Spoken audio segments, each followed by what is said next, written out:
कि आप दाद दीजिए। 3 महीने हो गए साहब, कितने महीने हो गए? हुकूमत ने पूरी ताकत लगा ली, सारी स्कीमें लगा ली, सारे प्लानिंग कर लिए, धोखेबाजी, बेईमानी, फंसाने के, सारे कुछ करने के, लेकिन उनकी हिम्मत में कभी जलजला बपा नहीं हुआ, उनकी फिक्रों में कभी कयामत तारी नहीं हुई, उनकी विचारों के अंदर कभी पसमर्दगी नहीं आई है। वो टिके हैं और कहते हैं क्या मालूम? ओ जनाब मोदी जी, 2024 इलेक्शन आने ले दियो से हुण तो हटने वाले बंदे नहीं है। तू अपना काम करो तो असी अपना काम करनगे, करो किन्ना सतावना है। तुसी भी साडे हिम्मत में देखोगे कि पंजाबी केड़े बंदे होंदे ने, पंजाबियों की शान की होंदी है। पंजाब ये खूबसूरत इलाका है जहां से करोड़ों इंसानों को, बिहार के लोगों को, दुनिया के मुख्तलिफ लोगों को रोजी रोटी मिलता है। हमारी मौजूदा सरकार ने आज पूरे मुल्क का बेड़ा गर्क किया है। मैं इस पर भी थोड़ा सा रोशनी डालना चाहूंगा। आप लोग मुझे ना 1 बजे रात को देते हैं, जब दिमाग की बत्ती इस तरह होती है ना, आंखें इस तरह बल्ब टिमटिमाने लगते हैं जब सोने के करीब होते। लेकिन माशाअल्लाह मुझे उम्मीद है अभी मैदान करबला का मंजर नहीं दिख रहा, जिद आप लोग आराम से इस तरह पड़े हो, लेकिन माशाअल्लाह तो पूरा का पूरा जंग बदर का मैदान दिख रहा है। सब सीना थाने आंखें फाड़ के देख रहे हैं कि मौलाना बोलो, हम भी सिंधु बॉर्डर जाने वाले हैं। जाएंगे भाई? तो मौलाना क्या बात कर रहे, सुट्टी की चटनी छोड़ के सिंधु बॉर्डर की बात करते हैं। यहाँ 3 किलो पंता भात कौन खाएगा? जनता हाट कौन जाएगा? है जमीनों को चूना मार के हड़पेगा कौन? है लोगों का खाएगा कौन? दूसरों की जमीनों का माल, जानवर ये चरा के जानवरों को छोड़कर, और दहेज कौन लेगा? बेटे की शादी है, पान चबा करके बनारसी पान निकाल लेगा दुल्हन वाले की जान। निकालेंगे ना भाई? कौन को निकालेंगे दुल्हन वालों की जान? उठाइए हाथ जरा। अरे गैरत तो मरो भाई। अरे मर्द कैसा है? ओए काका सुन, तुम मर्द कितना हो सकता है कि औरत दे आगे तू हाथ फैलाउण दा, औरत दे आगे तू मंगता बन दा, मांग दा, दान दक्षिणा किस बंदे को दिया जाता? दसो जी, दान किसको दिया जाता है? किसको? फकीर को। जो फकीर है सब हाथ उठाए। नहीं है ना? हम पूछ लेंगे मौलाना से, आपके यहाँ कमेटी वालों से कि अभी शादी होने वाली है, आप बोलेरो भाग रही है सोगे फील्ड में माशाल्लाह, टाटा स्कॉर्पियो बोलेरो 25 जा रहे हैं। लड़की वाले को फोन, सास उठाती है, बोलता हेलो दामाद जी कितने लोग आ रहे हैं? 25 बोलेरो आना, मुखिया साहब का पुत्र आना, कितने 76 पा के आना है। कुत्ते दा पुत्र इत्थे ना मुत्र की हो गया तेनो, तेरे दिमाग नू वाट लगा, ईमान किथे गया है पाजी? और मुसलमान कहलाने वाला बंदा सुन, नबीदा आशिक ओ लड़की के सामने मांग सकता? लड़की वालों के सामने आपको अल्लाह ने मर्द बनाया, अब मर्द होके औरत के सामने हाथ फैलाना, मैं कहता हूँ इससे बड़ी बेगैरती की बात हो ही नहीं सकती है। महानंदा के पानी में डूब के हमको मर जाना चाहिए। हमारी गैरत कहाँ गई है? मैं तो कहता हूँ अगर कोई मर्द है जिसको अपने बाजुओं पर भरोसा है, उसकी माँ ने उसको शराफत का दूध पिलाया है, अगर उसको बाप ने उसे मेहनत की कमाई खिलाई है, तो औरत को देगा, औरत से लेगा नहीं है। आज से औरत का खर्चा कौन उठाएगा? उसकी शादी का, बारातियों का पैसा कौन देगा? जरा हाथ उठाइए। देखता हूँ शहरिया वालों, कसम खुदा कि आप लोग मर्द नजर नहीं आ रहे मुझे। मर्द नहीं, आप लोग मर्द नहीं है। जो गैर मर्द है, जो मर्द नहीं है वो हाथ उठाए। आज तो हम खाल छील के जाएंगे, सुट्टी की तरह आपको भी हम चटनी बना के खाएंगे। आपने उम्मत को खाया है, हम आपको खाएंगे, और उम्मत मोदी सबको मिलके खाएगा। खाएगा कि नहीं खाएगा? टेंशन ना लो, सब जमीन हड़प ली जाएगी। हाँ, अगर सुधार ना आया, वल्लज़ीना हुम अनिल लग़्वी मुअरिज़ून। अगर ये फालतू कामों से तुम बाज ना आए तो कामयाबी का सर्टिफिकेट हम तुम्हारे हाथों से खींच लेंगे, हवाले कर देंगे दुनिया के सामने। मुसलमान का एक बच्चा हुआ करता था, पूरी ताकत के साथ लड़ जाया करता था, लेकिन आज देखो कितनी तादाद है। कितने लोग हैं हिंदुस्तान में भैया? कितने? 25 करोड़, मुंह भी दुख जाता करोड़ है बोलते हुए। ये तो सरकारी जनसंख्या है, वरना 35-40 करोड़ के करीब है। आपकी जनसंख्या बताई नहीं जाती, और हमारी नादानी है कि हम अपना नाम भी लिखाते नहीं है ना, समझे, ताकि पता ना चले। 40 करोड़ 35 करोड़ मुसलमान माना रखता है। किसी इस्लामी कंट्री में भी इतने मुसलमान नहीं है पाजी, फिर भी हम कोई पावर नहीं। मौलाना साहब मोदी क्या बोल रहे, अरे योगी क्या बोल रहे, हाँ बोले मोदी योगी से डरे हुए हैं। कुरान पढ़ो, मेरे नबी फरमाते हैं, ओ शहरिया वाला है, शहरिया की बहनों, मेरी माँ है, नौजवानों बुजुर्गों, कुरान पढ़ो। इब्राहिम अलैहिस्सलाम का वाकया पढ़ो, नमरूद के दरबार का महफिल देखो, कुरान से पूछो, कुरान में महफूज है, कुरान में रिकॉर्ड है। नमरूद हज़रत इब्राहिम अलैहिस्सलाम को बुलाता है, अपने दरबार में बुलाता है। नौजवान सा लड़का जवानी की दहलीज में कदम रखता हुआ नमरूद पूछता है, इब्राहिम वो तेनू डर नहीं लगता, वो तेनू भय नहीं लगता, वो देख मेरी दरबार, वो देख मेरी शान है, वो देख मेरी फौज, वो देख मेरी सल्तनत, तेनू डर नहीं लगता है? मैं ताकतवर, मेरा महल बड़ा, मेरी फौज शान वाली, हर चीज तेरे कोल की है। पंजाबी बोलूं या ना बोलूं? तो मैं मोहब्बत में बोल रहा हूँ, थोड़ी सी चटनी मिला दूं सुट्टी की चटनी की तरह, ताकि आप उसमें लहसुन डाल के खाएं, हैं, और फंता बाहर खाएं। और पंजाब में फंता बाहर खा के आएंगे। हाँ माशाल्लाह, फैक्ट्रियां बंद है अभी, दुआ करो अल्लाह ताला फैक्ट्रियों को खोल दे, अल्लाह खोल दे, आमीन बोल दे यार, माशाल्लाह। जरा पानी पिला दिया, बैटरी हमारी डाउन हो रही है। आप अगर मुस्कुराते रहेंगे अपनी बैटरी तो चालू रहेगी, नहीं तो इसमें से डाटा जो है ना उड़ जाएगा, नेटवर्क खत्म हो जाएगा। आप जरा मुस्कुराते रहना।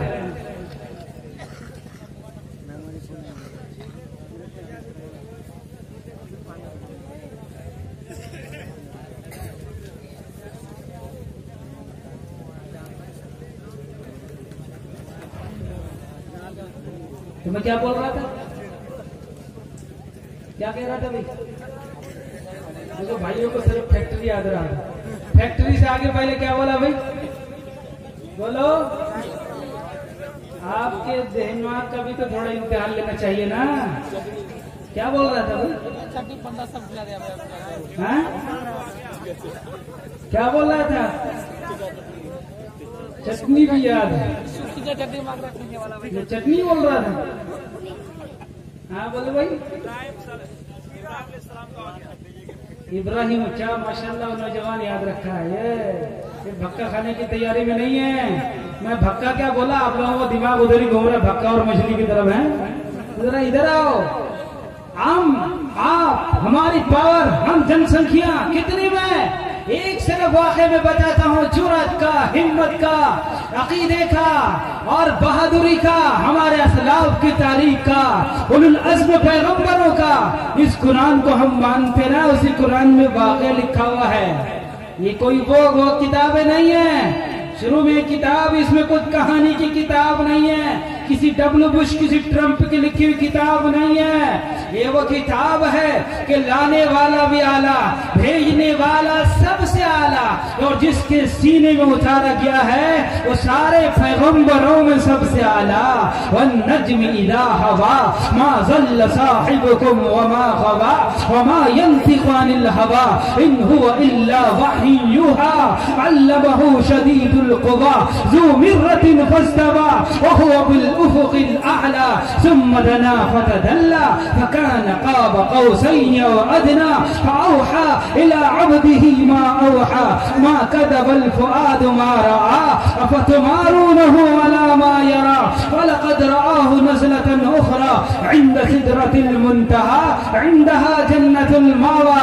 इस नबी की शान में कुरान की आयत उतरी है, सबसे आला, सबसे हाई। लौला कलमा खलक़तुल अफ़लाक, है मेरे महबूब आप न होते न आसमान का निजाम हम सजाते, न ये जमीन बनाते, न ये हवा चलाते, न आदम होते, न कोई याकूब होते, न कोई मूसा, न कोई ईसा, न कोई हारून, न कोई ज़करिया, किसी का नाम और निशान नहीं होता। आपको पैदा करना मकसूद था, तो इसलिए आलम को हमने सजाया है। ये कुरान में वाक़या लिखा हुआ है, कुरान में पढ़ते ना। इसलिए वसीम रिजवी को बोलने का मौका मिला है कि जिहाद की आयतें निकाल दी जाए। अगर ये आयतें न होती, वसीम रिजवी डब्ल्यू बुश का बच्चा होता, हिंदुस्तान के अंदर पैदा नहीं होता, वो किसी अंग्रेज के औलाद होता। इन्हीं आयतों ने हिंदुस्तान से अंग्रेजों को भागने पर मजबूर कर दिया है। ये आयतों ने बताया है कि मुसलमान जब जरूरत पड़े अपने मुल्क के लिए, अपने कौम के लिए, इंसानियत के लिए दुश्मनों से लड़ पड़ते हैं, जब उसूलों पर आ जाए तो टकराना जरूरी है। जब उसूलों पर आ जाए, जहां उसूलों पर आ जाए टकराना जरूरी है। अगर जिंदा हो तो जिंदा नजर आना जरूरी है कि नहीं है भाई? अगर जिंदा हो तो यही कुरान आज हम ना पढ़े, वसीम रिजवी पढ़ रहा है। जिहाद क्या है तो वो शैतान का बच्चा कुरान पढ़ा ही नहीं है। ये जिहाद क्या है, क्या है? इंसानियत को बहादुरी सिखाती है, कौम के लिए जीना सिखाती है। ये जिहाद की आयतें बताती है कि अगर कोई इंसानियत के साथ खिलवाड़ करने लगे, ये जिहाद की आयतें बताती है अगर कोई इंसानियत को गलत रास्ता दिखाने लगे, ये जिहाद की आयतें बताती है अगर सीधे रास्ते पर कोई किसी काम में रुकावट बने, उन्हें प्यार से समझाओ, उन्हें मोहब्बत से समझाओ, उन्हें बहुत हिकमत के साथ समझाओ। अगर ना पास आए तो फिर ठक्कम ठुक्का कर दो, इसी का नाम जिहाद है। ठक्कम ठुक्का जानते? छत्तर परेड करना, पंजाबी के विच कहते ना छत्तर परेड करना, वो छत्तर परेड हो जाना, इसी को कहते हैं आप ठक्कम ठक्का। हाँ, भक्कम भक्का, घुसम घुस्सा, ये सारी चीजें हैं। तो बोलते कुरान में अल्लाह ने उस पैगंबर का वाक़या लिखा। जरा मैं आपको थोड़ा सुनाना चाहता हूँ, ज़मीर जागे। मैं शंकर भाई को जो मैं दावत दी ना, वो दावत का तरीका भी बताऊंगा, ताकि आप साजा बिसोरी काली माता ये सब किसी को ना पूजे, भरम में ना पड़े, किसी मौलवी नकली पीर के चक्कर में ना पड़े, किसी नकली बाबा के चक्कर में पड़कर ईमान खत्म ना करें। हमारी बहनें भी आज ऐसे हो रही है, हमारे नौजवान भी हो रहे, न जाने कहां से कहां जा रहे, पता नहीं कहां से कहां जा रहे। अभी हम लोग कुछ दिन पहले, आपको तो मैं फिर पंजाब से मैं आया, अभी कुछ 15 दिन पहले मैं यहाँ किशनगंज में आया था। लोहागढ़ में प्रोग्राम था, उससे पहले बहादुरगंज में एक मुशायरे का प्रोग्राम था। किसका प्रोग्राम था? मुशायरे का। मौलवियों को 2-4 हजार देने में जान निकल जाती है, पाजामा फट जाता है, नारा ढीला होने लगता है। हाँ? एक शायरात को 75 हजार रुपया देके हमारी कौम के लोगों ने बुलाया है, प्लस हवाई जहाज का किराया अलग। तस्लीमा नसरीन आ जाए, वो क्या बोलते, टीना परवीन आ जाए, टीना मुश्किल हो जाए जीना, है ना? हाँ, फिर तो चंदा, औरतें भी करेंगी चंदा, नौजवान भी करेंगे चंदा, बुजुर्ग भी चंदा करेंगे। टीना परवीन की जरा जियारत करा दो ताकि कब्र का मसला हल हो जाए। मुनकर नकर को हम कह दे, मुनकर नकीर टीना परवीन की जियारत करके आ गया हूं, मसला तो लगता है आखिरत का हल हो जाएगा। तशरीफ आरीम कव्वाल को बुला रहे, 1-1 लाख 1.5 लाख रुपया दे रहे, और इतना भगदड़ मचा प्रोग्राम में। आज आपके प्रोग्राम में भी मचा, मुझे बहुत दुख हुआ, लेकिन मैं थोड़ी सा आपकी गैरत को भी जगाना जरूरी है। मैं आपको थोड़ा सा लेके चलता हूँ, मुख्तलिफ पहलुओं पे लेके चलता हूँ। सुने, अरे कोई प्रोग्राम गांव में होता है, पूरे गांव की इज्जत और शोहरत की बात होती है, एक वाकया पूरे गांव की इज्जत को मिला करके रख देता है। इसलिए मेरे भाइयों, मेरी बहनों, अपनी बहनों से कहूंगा क्या आप अपने चेहरा अनवर को लेकर आप आयशा खतीजा की बेटी है, इसलिए आप पर्दे में रहें कि किसी छछूंदर को आपके साथ खेलने का मौका न मिले, किसी ऐसे आवारा गर्द आदमी को आपके साथ माहौल खराब करने का मौका ना मिले। इसलिए ऐ मेरी बहन, तू गांव की इज्जत, गांव की शोहरत है, गांव की तू अजमत है। अगर तू जरा पर्दे में रहकर पिंडाल में रहेगी, अल्लाह रसूल की बातें सुनेंगी, तो वो कुछ आवारा लोग जो कहीं से आ जाते हैं, टपक जाते हैं, जो मजलिस नूरानी मजलिस की अहमियत, अजमत, इफादियत, रोशनी को खराब करना चाहते हैं, उनको मौका न मिले। इसलिए मेरे भाइयों, ये अल्लाह रसूल की महफिल है, वो टीना परवीन की महफिल नहीं है, कुरान और हदीस की महफिल है। अगर इसकी जरा सी भी तौहीन होगी, गांव के अंदर अल्लाह का जो है ना नूरानी जो माहौल है वो खत्म हो जाएगा। इसलिए कितनी मेहनत से ये पिंडाल सजाया गया है, कितनी मेहनतें की गई है। आपके उलामा, आपके नौजवान, आपके बुजुर्ग, शहरिया के गांव के लोग दर दर गए, और जब मेरे गांव के अंदर दीनदारी आ जाए, बहनें सुधर जाए, नौजवान सुधर जाए, बच्चे सुधर जाए, लोगों में अखलाक पैदा हो जाए, किरदार पैदा हो जाए, नबी के अखलाक पैदा हो जाए, बच्चे पढ़ने लगे, उनके अंदर दीन की अजमत पैदा हो जाए, तो इन तमाम उम्मीदों पर कुछ चंद सरफिरे नौजवानों की चंद गलत हरकतें पूरे माहौल की रोशनी को खराब कर देते हैं। इसलिए मेरे भाइयों, आइंदा कहीं भी बहुत से गांव के दूर दूर से यहाँ लोग आए हुए हैं, आप पैगाम पहुंचा। मैं कहता हूँ ये कोई वो माहौल नहीं है। इसलिए अपनी इज्जत का और अपने वकार का, अपने मुआशरे का, अपनी सोसाइटी का, अपने गांव के बुजुर्गों का, मस्जिद का मदर ख्याल रखें कि मदरसी जलसा मीडिया है, हर चीज रिकॉर्ड की जा रही है।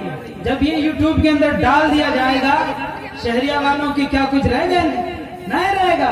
भगदड़ बीच में ये क्या हो गया और कहां से कहां लोग आए हुए हैं, बदनामी का सबब बन जाएंगे। तो इसलिए मैं तमाम लोगों से गुजारिश करता हूँ कि भगदड़ वाला माहौल कभी ना बनाए। अगर किसी से गिला शिकवा है, मोहब्बत के साथ अलग से जाके बात कर लेंगे, प्रोग्राम के बाद कर लेंगे, गिला शिकवा दूर हो सकता है। यही तो बड़े दिल की बात है, यही तो अच्छे अखलाक की बात है। पता चलता है कि इसका बाप कैसा है, ये नौजवान की माँ कैसी है, इसके अखलाक किरदार कैसे हैं, ये इसी से पता चलता है। माहौल में पता चलता है, महफिलों में पता चलता है, वरना कौन किसको देखने चाहता है। या हर तरह के आदमी आए हुए हैं। अब एक गलत हरकत करेगा तो इससे पता चलेगा कि इसकी सोच का मालिक है, इसके अखलाक कैसे है। इसलिए मेरे भाइयों को ऐसा माहौल ना बनाए और आइंदा भी ऐसा माहौल बनाने की कोशिश न करें। और ये महफिलें जो सजाई जा रही है जिस मकसद के लिए, उस मकसद को कामयाब बनाएं। वरना इतने प्रोग्राम अभी सीमांचल के इलाके में हो रहे, लेकिन टस से मस नहीं होने वाला। सुम्मुम बुकमुन उम्युन फहुम ला यरजून। ओ मौलवी शालब, और तू कितना समझा ले, रात रात तू बोल, साडे उपर कोई फर्क नहीं पड़ा। असि अबू जहल के पुत्र ही बने रहने हुए। शैतान साडा यार है, साडा मित्र है, असि शैतान की गल माननी है। तो शैतान की बात मानोगे भाई? कौन कौन शैतान को खुश करेगा? वो बहुत बड़ा आला हजरत है। तो हम लोगों ने शैतान को हजरत बना रखा है। बना रखा कि नहीं रखा है?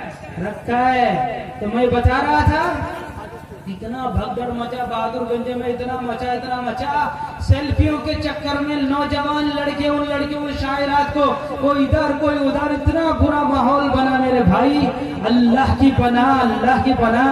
अगर ऐसा ही माहौल रहा शहरिया वालों, हम मुसलमानों का यही रवैया रहा, दीन के ताल्लुक से उलमा की मोहब्बत निकल जाए, कुरान और हदीस की मोहब्बत निकल जाए, आपके बच्चों को तालीम देने वाले उलमा किराम, उनके लिए 50, अगर 5000 गांव में तनख्वाह है, अगर एक घर में 50 रुपए रख दिए जाए, तो मौलवी साहब के भाई आप पैर के अंदर वो पड़ जाते, छाले पड़ जाते हैं। आज दे दूंगा मौलवी साहब, कल दे दूंगा मौलवी साहब, परसों दे दूंगा मौलवी साहब, हाट में लेना मौलवी साहब, बाजार में लेना मौलवी साहब, मैं उधर चला गया था मौलवी साहब। इतने बहाने, अल्लाह अकबर। लेकिन और इन सारी चीजों में मैंने किशनगंज में देखा भाई, किशनगंज में अल्लाह खैर का मामला फरमाए कि हमारी नौजवान बहनों ने टेलीविजन और वीसीआर मंगाने के लिए पैसे चंदे इकट्ठा किए हैं, जादू का खेल देखने के लिए पैसे इकट्ठा किए हैं। एक मुखिया साहब तो ये कहते हैं कि एक शायरा को बुला लो, उसका नाम लेके बोलते सारा पैसा मेरे से ले लो। और यहाँ भी मौलाना जुनैद साहब दामद बरकातुहुम, अल्लाह उनके मन में बरकत दे, बोलते रहे कितना हमने दिया। सोना मनी वाला, सोना मनी का माना भी पैसा, सोना तो सोना ही है, लेकिन आपका सोना आपका पैसा कहाँ जाएगा? ये खेत और खलियान कहाँ जाएंगे? ये मस्जिद और इतने लोग बने ना, पंजाब आइए गुरुद्वारे होते ना मौलाना, ओए काका मैं की दफना तोड़ू जनाब, रात वो साडा मसला ही हल होना था जनाब। गुरुद्वारे का अगर कोई मसला हो जाए, रातों रात इनका दान इतना इकट्ठा होता है इनके दरबार साहब में, एक दिन के अंदर गुरुद्वारे के अंदर करोड़ों के हिसाब से पैसा आता है। कितने करोड़ों के हिसाब से। और हमारे लोग तो ऐसा अगर बस चले तो मस्जिद का गुल्लक खोल के जाकर के पान खा लेगा।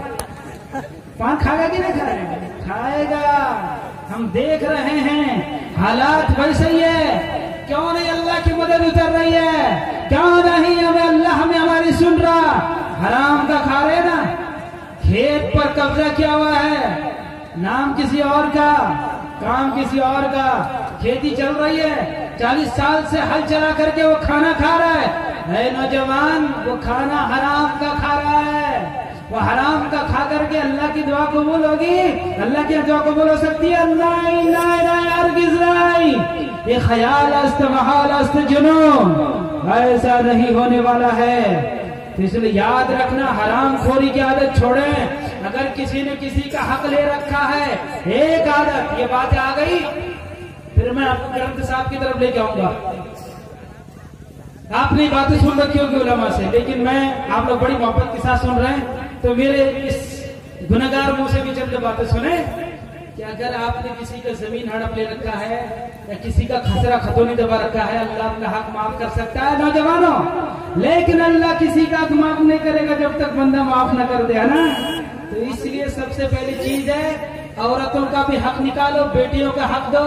हे नौजवानों, जो बेटी की शादी हो जाती है, जो बेटा लोग होते हैं ना, वो सारी जमीनों पर मकानों पर कब्जा कर लेते, वो सोचते हैं बहन को जो मैंने एक मोटरसाइकिल दे दिया दान, हाँ तो बस यही मेरी है शान और उसके बाद मेरा मसला खत्म। तो नहीं, अगर जमीन बहन के मर्जी के बगैर आप खेती कर रहे हैं, सुनना जरूर सुनना, गौर से सुनना, वरना एनआरसी सीएए बहुत जल्द लागू होगा और अल्लाह सारे जमीनों पर दूसरों का कब्जा करा देगा। ना इंसाफी अल्लाह को बर्दाश्त नहीं है, जुल्म अल्लाह को बर्दाश्त नहीं है। जुल्म के साथ दुनिया के अंदर बरकत नाजिल नहीं हो सकती है। जहाँ जहाँ जुल्म होगा, जुल्म क्या है? थप्पड़ मारना जुल्म नहीं है, किसी का हक दबा लेना ये भी जुल्म है, किसी का हक ना देना ये भी खतरनाक जुल्म है। इसलिए नौजवानों, आपसे मेरी दर्दमंदाना अपील है कि बहनों का हक जमीन उनका उनके हवाले करो। अगर वो लेकर के दे दे, पहले ये नहीं कि पूछ लिया ऊपर से, वल्लाहु यअलमु खाइनतल अयुन व मा तुख्फी सुदूर। और अब कहते हुए बल्ले बल्ले बंदे सुन।